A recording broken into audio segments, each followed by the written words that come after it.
네, 안녕하세요. 저는 카이스트 시스템 보안 연구실에서 석사 과정하고 있는 오범석이라고 합니다. 안녕하세요. 네, 먼저 SSTF에서 이렇게 만든 분들 앞에서 제가 한 연구에 대해서 발표할 수 있어서 굉장히 영광으로 생각하고요. 오늘 제 발표에서는 앞서 사회자분께서 말씀해 주신 심박스, 그리고 그런 심박스를 이용한 범죄인 심박스 프로드, 그리고 그러한 심박스 프로드를 예방하기 위해 저희가 진행한 연구에 대해서 말씀드리고자 합니다. 사실 심박스나 심박스 프로드라는 단어를 이번에 처음 들어보신 분들도 계실 텐데요. 앞서 사회자분께서 말씀해 주신 것처럼 여러분들께서 잘 알고 계시는 보이스피싱이라는 범죄가 심박스 프로드의 두 유형 중 한 가지입니다. 보이스피싱은 흔히 해외에서는 보이스 스캠 프로드라고도 불리는데요. 이 범죄는 다들 아시는 것처럼 음성 전화를 통해 피해자들을 속여 그들의 개인정보나 돈을 빼앗는 것을 목적으로 합니다. 그리고 그를 위해 전화를 하면서 일반적으로 다른 사람들을 사칭하게 되는데요. 주로 가족이나 친구 혹은 검찰이나 검사와 같은 공무원들을 사칭하여 그들의 목적을 이루려고 합니다. 이러한 보이스피싱은 10년도 넘게 지속되고 있는 범죄인데요. 그래서 우리나라에서는 굉장히 큰 사회적 문제로 다뤄지고 있습니다. 오래 지속되고 있고 그 피해 금액도 굉장히 큰데요. 작년의 피해 금액이 약 5,500억 원에 달하고 최근 5년간의 누적 피해 금액은 약 1.7조 원에 달하는 등 개인에게 굉장히 큰 피해를 입히고 있는 범죄입니다. 또한 보이스피싱은 비단 우리나라만의 문제로 다뤄지고 있지는 않습니다. 중국과 동남아시아의 여러 국가들에서는 이미 보이스피싱으로 인한 피해가 지속해서 보고되고 있고 최근에는 유럽과 미국과 같은 서양권 국가들에서도 이러한 보이스피싱에 의한 피해가 점점 보고가 되는 등 보이스피싱은 범지구적인 문제로 확대되고 있습니다. 이렇게 큰 피해를 입히는 보이스피싱은 결국 음성 전화를 이용한다는 특징이 있는데요. 보이스피싱을 하는 범죄자들의 관점에서 보이스피싱으로 많은 돈을 벌기 위해서는 결국 많은 수의 음성 전화를 걸어야 합니다. 그렇기 때문에 범죄자들이 주로 택하는 방법 중 한 가지는 그림에서 보시는 것과 같이 많은 수의 스마트폰들을 이용하여 음성 전화를 거는 것인데요. 사실 범죄자들의 관점에서 보았을 때 이렇게 많은 수의 단말들, 스마트폰들을 관리하고 이들을 구매하여 사용한다는 것이 그다지 달가운 옵션은 아니기는 합니다. 그런데 이렇게 다수의 스마트폰들을 이용하지 않고도 많은 수의 전화를 손쉽게 거는 방법이 있는데 그것이 바로 앞서 말씀드린 심박스라는 기기를 이용하는 방법입니다. 사실 몇몇 분들께서는 이미 뉴스 기사나 신문 기사 등에서 보셨을 수도 있을 텐데요. 그림에서 보시는 것과 같이 생긴 기계인 심박스는 우리나라에서는 불법 콜 중계기 혹은 짧게 중계기라는 이름으로 불리기도 합니다. 그렇다면 이 심박스는 어떤 특징이 있기에 보이스피싱이 현재 활용이 되고 있을까요? 심박스를 간단히 정의해 보자면 셀룰러 콜을 VoIP 콜로 변환시켜주는 게이트웨이다라고 말씀드릴 수 있습니다. 여기서 셀룰러 콜이라는 것은 우리가 흔히 핸드폰을 이용해 거는 일반적인 전화를 의미하는데요. 우리의 핸드폰에는 심카드가 장착되어 있기 때문에 통신사의 셀룰러 네트워크를 이용할 수 있고 이 셀룰러 네트워크를 이용하여 거는 전화가 셀룰러 콜입니다. 반면에 VoIP 콜 같은 경우에는 통신사의 셀룰러 네트워크를 이용하는 것이 아니라 일반적으로 우리가 사용하는 인터넷에 자신의 음성을 IP 패킷의 형태로 전달함으로써 전화가 이루어지고 이것이 우리가 흔히 말하는 인터넷 전화라는 전화입니다. 그래서 심박스의 첫 번째 특징은 이렇게 전혀 다른 방식으로 동작하는 셀룰러 콜과 VoIP 콜을 서로 변환해주는 기기라는 것입니다. 심박스가 갖는 또 다른 특징이 하나 있는데요. 바로 그 구조입니다. 현재 그림에서 보시는 것과 같이 빨간색 부분을 보시면 심박스는 다수의 심슬롯을 가지고 있는 것을 보실 수가 있는데요. 이러한 심슬롯 또한 각 심슬롯은 하나의 베이스밴드 칩셋 그리고 하나의 안테나와 연결이 되어 있습니다. 그렇기 때문에 이러한 심박스 한 개에 다수의 심카드를 꽂을 수만 있다면 더 이상 다수의 스마트폰 없이도 이 심박스 하나만 가지고 여러 전화를 동시에 걸 수가 있게 되는 것이죠.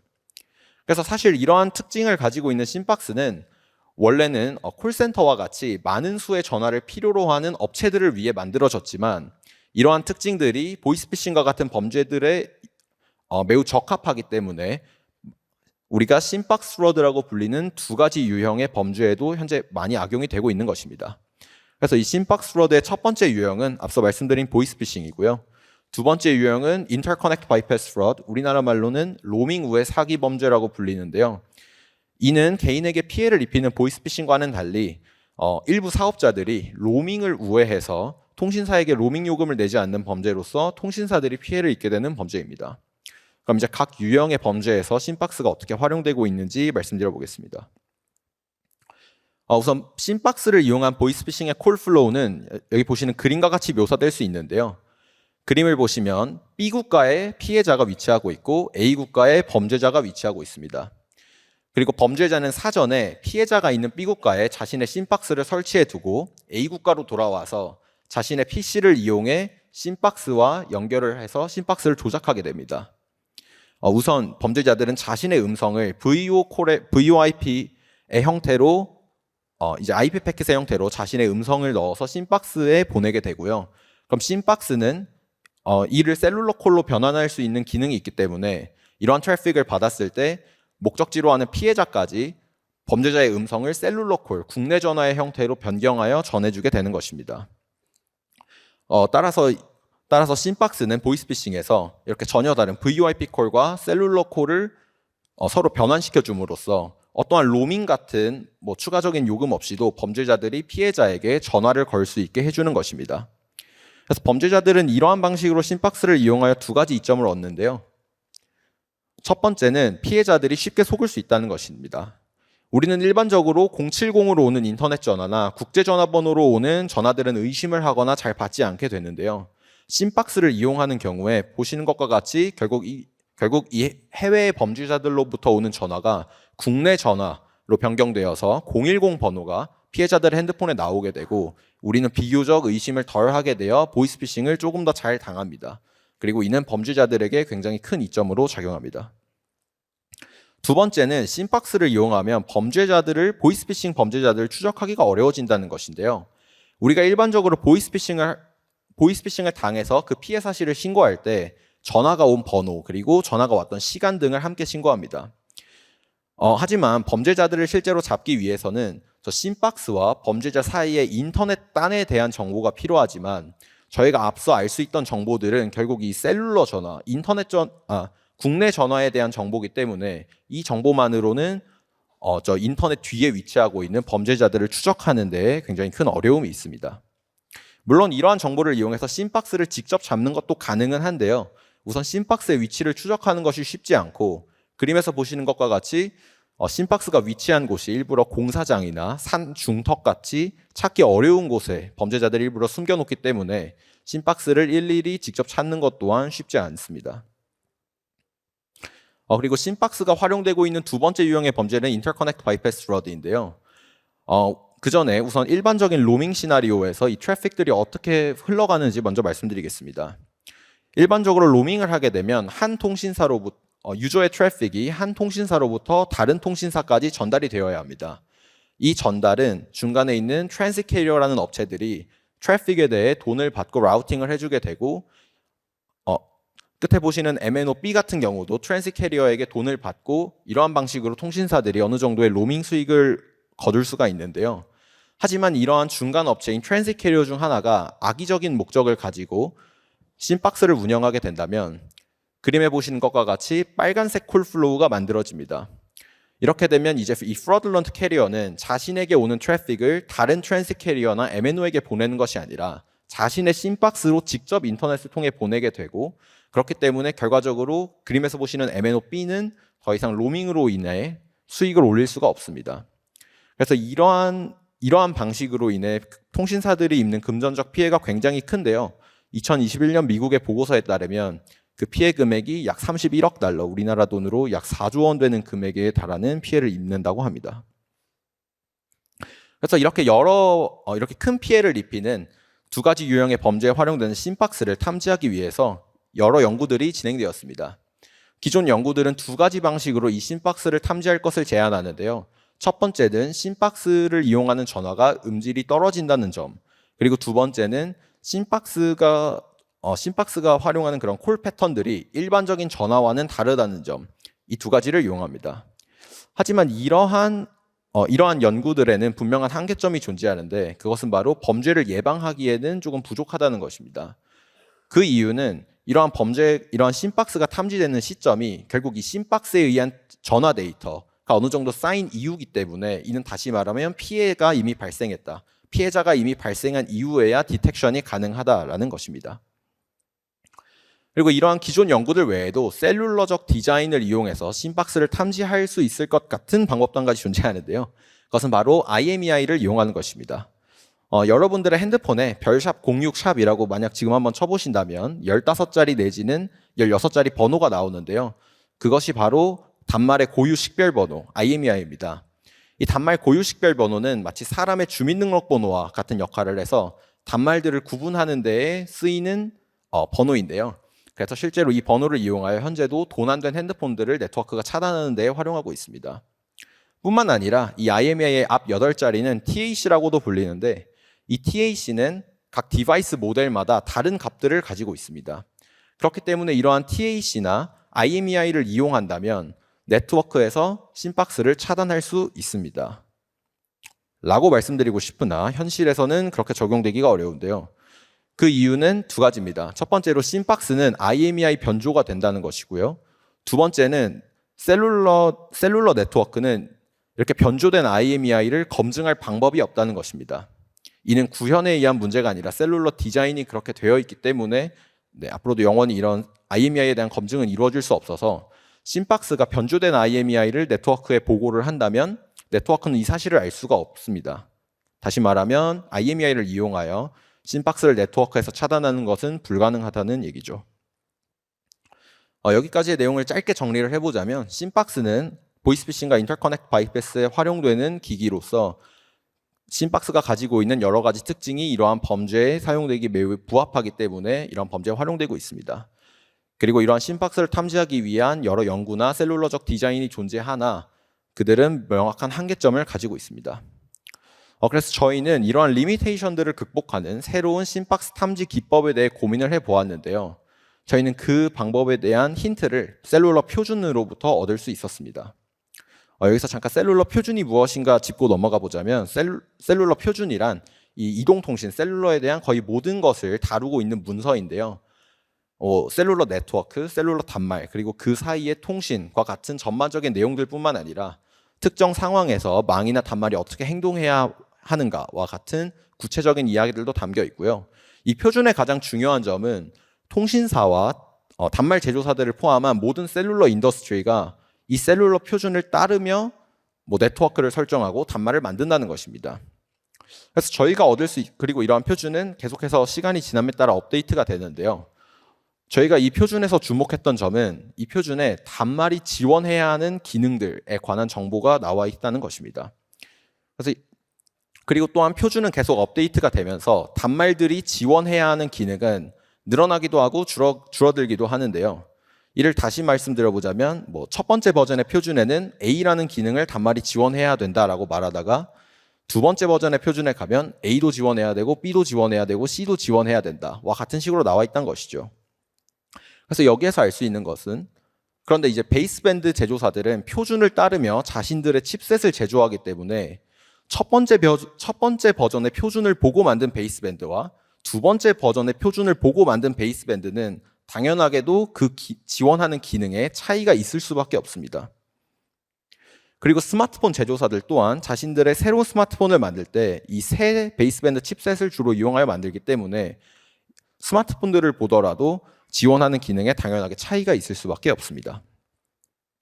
반면 심박스를 포함한 대부분의 IoT 디바이스들은 고사양의 칩셋을 사용하지 않게 되는데요. 이는 곧 최신 스마트폰, 옛날 스마트폰, 그리고 IoT 디바이스들, 조금 더 일반화하자면 셀룰러 단말 모델들 간에는 지원하는 기능이 당연하게도 차이가 난다는 것입니다. 예를 들어 설명드려보자면 갤럭시 S22와 S9 같은 경우에는 캐리어 어그리게이션이라는 기술을 지원하지만 심박스는 지원하지 않습니다. 그리고 갤럭시 S22는 5G를 지원하지만 S9이나 심박스는 5G를 지원하지 않습니다. 이렇게 각 단말 모델마다 지원하는 기능의 차이가 나기 때문에 이러한 차이를 이용하면 단말에 대한 어떠한 정보 없이도 이 지원하는 기능에 대한 정보만으로도 단말을 구분할 수 있지 않을까라는 것이 저희가 가진 생각이었고요. 이 표에서 이제 예시를 들어드리자면 만약에 이 세상에 이 세 가지 단말만 있다면 CA와 5G를 모두 지원하는 단말은 S22일 것이고 모두 지원하지 않는 단말은 심박스일 것이다. 이와 같은 식으로 단말 모델들을 핑거프린팅을 할 수 있지 않을까라는 것이 저희 아이디어였고요. 그래서 이러한 아이디어를 가지고 이렇게 단말들이 지원하는 기능의 리스트를 핑거프린트라고 저희가 부르기로 하였고, 이 핑거프린트를 실제로 이용해서 셀룰러 단말 모델들 그리고 심박스가 다른 단말 모델들로부터 구분이 가능한가, 이것이 저희가 진행한 연구였습니다. 그리고 이러한 핑거프린팅 기술은 실제로 네트워크에 적용할 수 있는 솔루션이기도 한데요. 그 이유는 셀룰러 네트워크가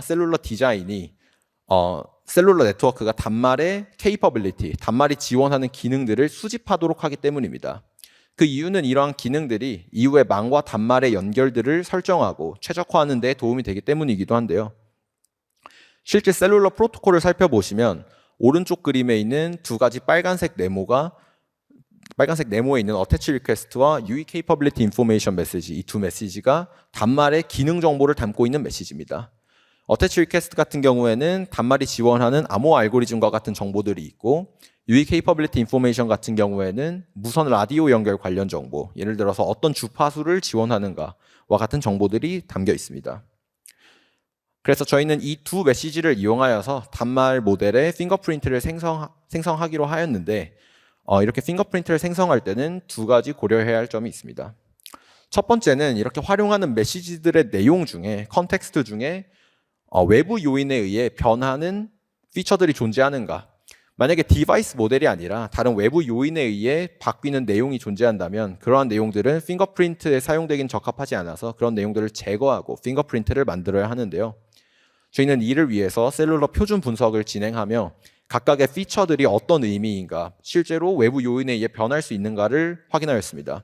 그리고 실제로 확인해 본 결과 유저 정보, 세션 정보, 그리고 이전 연결과 관련된 정보들에 따라서 바뀔 수 있음을 확인하였고, 이러한 피처들은 핑거프린트 생성 시에 제외를 하였습니다. 그리고 두 번째는 이러한 메시지의 내용들 중 정말 단말 케이퍼빌리티를 담고 있지만 그것들이 단말 모델 내부에서 같은가. 예를 들어 제가 가지고 있는 노트 20과 여러분들이 갖고 계신 노트 20의 케이퍼빌리티가 정확히 같을 것인가라는 질문인데요. 저희가 확인을 해본 결과 유저가 변경하는 단말 설정에 따라서 이러한 단말 지원 정보가 바뀔 수 있다는 것을 확인할 수 있었습니다. 예를 들어서 5G가 지원되는 제 노트 20 같은 단말은 기본적으로 5G와 관련된 케이퍼빌리티를 망에 보고하도록 되어 있습니다. 그렇지만 저희가 LTE만 사용하도록 제 노트 20을 변경을 한다면 더 이상 이러한 5G와 관련된 케이퍼빌리티들을 망에 보고하지 않게 되는데, 이러한 식으로 이제 단말들이 보고하는 메시지가 바뀌는 것을 확인하였습니다. 그래서 이러한 것들을 고려하여 핑거프린트를 만들어야 하는데, 다행히도 유저가 변경할 수 있는 설정 중 케이퍼빌리티에 영향을 주는 설정이 많지는 않아서 저희는 실제로 핑거프린트를 수집을 할 때 단말의 설정을 변경해 가면서 핑거프린트를 직접 수집할 수가 있었습니다. 그래서 이러한 기술의 검증을 위해서 저희는 연구실에서 85개의 스마트폰, 11개의 IoT 디바이스, 그리고 6개의 심박스를 활용해서 테스트망을 이용해서 실제로 핑거프린트를 수집을 해보았고요. 그 결과는 다음과 같습니다. 우선 첫 번째로 스마트폰과 심박스는 분명히 다른 핑거프린트를 갖는다. 그리고 그 이유는 스마트폰들은 대부분 CA를 지원하는 반면에 심박스는 그 하드웨어적 한계로 인해서 CA를 지원할 수가 없고, 따라서 CA와 관련된 케이퍼빌리티들이 없었다라는 것이 첫 번째고요. 두 번째로는 심박스는 고성능 사양을 지원하지 않습니다. 이는 심박스가 저렴해야 사람들이 많이 구매하기 때문인데요. 결국 심박스는 전화만을 위한 장비이기 때문에 베이스밴드 칩셋과 같은 버전에서 스마트폰들과 차이가 날 수밖에 없고, 그렇기 때문에 스마트폰과는 다른 핑거프린트를 가짐을 확인할 수 있었습니다. 반면에 IoT 디바이스들 같은 경우에는 심박스와 겹칠 수도 있다는 것을 확인하였는데, 그 이유는 IoT 디바이스들의 핑거프린트는 IoT 단말들이 지원하는 기능은 베이스밴드 칩셋에 크게 영향을 받고, 그렇기 때문에 핑거프린트 또한 베이스밴드 칩셋의 영향을 크게 받아서 만약에 특정 심박스가 사용하는 베이스밴드 칩셋과 같은 베이스밴드를 사용하는 IoT 칩셋이라면 핑거프린트가 겹칠 수도 있어서 그러한 경우는 이 핑거프린트 웍의 한계라고 볼 수 있겠습니다. 그리고 또 다른 재밌었던 점은 심박스 탐지 측면이 아니라 스마트폰 모델들을 구분하는 데도 이 핑거프린트가 사용될 수도 있을 것이라는 건데요.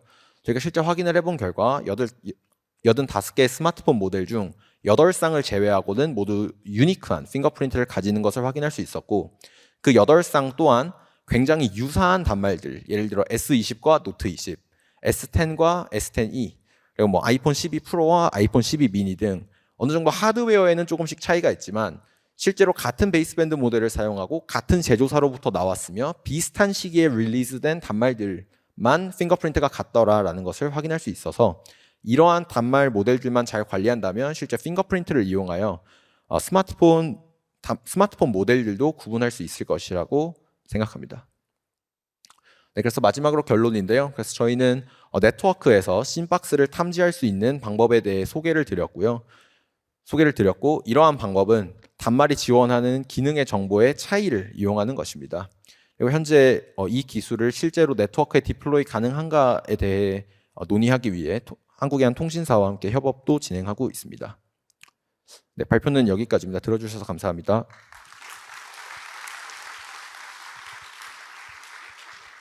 네, 발표 잘 들었습니다. 역시 질문을 좀 받아보고자 하는데요. 네, 가운데 마이크 좀 부탁드립니다.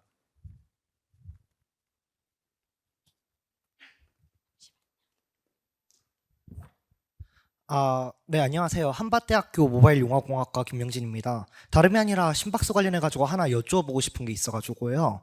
아까 심박스를 이용하면 전화번호가 지금 흔히 사용하는 010을 사용한다고 말씀하셨는데, 이런 보이스피싱에 관련된 전화번호는 흔히 말하는 대포폰 같은 전화번호인지, 아니면 혹은 아까 전에 IMEI를 조작할 수 있다는 것처럼 전화번호가 뜨는 것조차 이미 누군가가 사용하고 있는 전화번호로 나타나게 해서 제3자가 피해를 받을 수도 있는지 알고 싶습니다. 네, 좋은 질문 감사드립니다. 우선 심박스도 결국 셀룰러 네트워크에 어쨌든 접속을 해야 국내 전화가 이용 가능한데요. 그러기 위해서는 심박스도 심카드 내지는 심의 정보들을 이용하게 됩니다. 그리고 그러한 심 정보에 바인드되어 있는 것이 저희가 사용하는 전화번호인데요. 그렇기 때문에 우선 피해자들의 핸드폰에 나오는 정보는 심박스가 사용하는 심 정보에 대한 전화번호인 것이고요. 그것을 조작할 수 있는가는 제가 알기로는 과거에는 조작할 수 있었는데 지금 현재도 조작할 수 있는지는 확실하게 답변을 못 드릴 것 같습니다. 네, 감사합니다. 네, 바로 옆쪽에 마이크 좀 부탁드리겠습니다. 네. 네, 발표 잘 들었습니다. 제가 궁금한 게 심박스를 사용한다고 전부 다 이게 범죄가 아니고 아까 말씀하신 것처럼 심박스에 접속하기 위해 VPN을 사용하는 경우가 있는데 방금 이제 설명해 주신 거는 통신사에서 핑거프린팅을 이용해서 심박스를 식별하는 내용이었잖아요. 네. 근데 이제 저희가 원하는 건 범죄를 예방하기 위해서는 이제 불법적인 심박스 이용과 정상적인 이용이 있는데 그 불법적인 거를 찾아내기 위한 연구가 혹시 뭐 더 이루어진 게 있을까요? 우선 첫 번째로 말씀드릴 수 있는 건 핑거프린트를 관찰한다는 측면에서 불법적인 심박스와 합법적인 심박스가 다른 핑거프린트를 보이진 않습니다. 다시 말해서 핑거프린트를 이용해서 이것이 심박스인 거는 탐지하되 그것이 불법적인 용도로 사용되는지 합법적인 용도로 사용되는지까지는 알 수가 없고요. 알 수가 없습니다. 우선 그것이 드릴 수 있는 첫 번째 답변이고, 사실 테크니컬 관점에서 살펴보았을 때 불법적인 심박스와 합법적인 심박스의 차이가 있는 것이 더 이상하기는 하거든요. 왜냐하면 어쨌든 같은 기기이기 때문에요. 그 목적이 다르고. 그렇기 때문에 이 핑거프린트만을 이용해서 이것이 불법적으로 이용되고 있는 심박스인가를 판단하는 것은 저는 어렵다고 생각이 들어서 뭐 불법적인지 합법적인지를 따져보기 위해서는 뭐 통신사 측에서나 네트워크 측에서 추가적인 검증이 필요한 것으로 생각이 됩니다. 그러면 이번 연구는 어떻게 보면 네트워크 상에서 이게 심박스인지 아닌지를 식별하기 위한 연구 정도라고 생각하면 될까요? 네, 맞습니다. 하지만 사실 통신사들은 자신이 가입해 있는 가입자들에 대한 정보들을 어느 정도 알고 있거든요. 그렇기 때문에 만약에 심박스를 사용한다고 이미 통신사에 등록된 뭐 업체들 같은 경우에는 이런 핑거프린팅 테크닉을 이용해서 심박스임을 확인하더라도 통신사 측에서 여기는 이미 합법적으로 등록한 업체구나 라고 생각을 하고 이제 굳이 그런 것에 대한 차단을 네트워크에서 하지는 않을 수 있는 거죠. 감사합니다. 네, 감사합니다. 네, 시간 관계상 딱 한 개만 더 받아보도록 하겠습니다. 맨 왼쪽에 마이크 부탁드릴게요. 혹시 베이스밴드 이게 베이스밴드에서 베이스밴드 기기에서 이야기하는 그 케이퍼빌리티를 사용해서 핑거프린트를 하는 건데요. 이거잖아요. 근데 이게 베이스밴드에서 일부러 자기 케이퍼빌리티를 숨기거나 해갖고 핑거프린트를 바꾸거나 조작할 수 있을까요? 굉장히 좋은 질문인데요. 사실 리뷰로 들어왔던 질문 중 하나입니다. 그런데 우선 베이스밴드를 조작할 수 있다는 것이 굉장히 강한 가정이라고 저희는 생각하거든요. 어쨌든 간에 베이스밴드는 그 베이스밴드 제조사만이 변경할 수 있다는 것이 저희 연구의 기본적인 가정이었는데 가정이었습니다. 그래서 베이스밴드 외부의 업자들이 실제로 베이스밴드 기능을 변경해서 이런 핑거프린트를 바꾸는 것은 불가능하다라는 것이 저희 연구의 가정이었습니다. 네, 답변까지 잘 들어봤습니다. 그러면 다시 한번 발표해 주신 오범석님께 박수 한번 부탁드리겠습니다.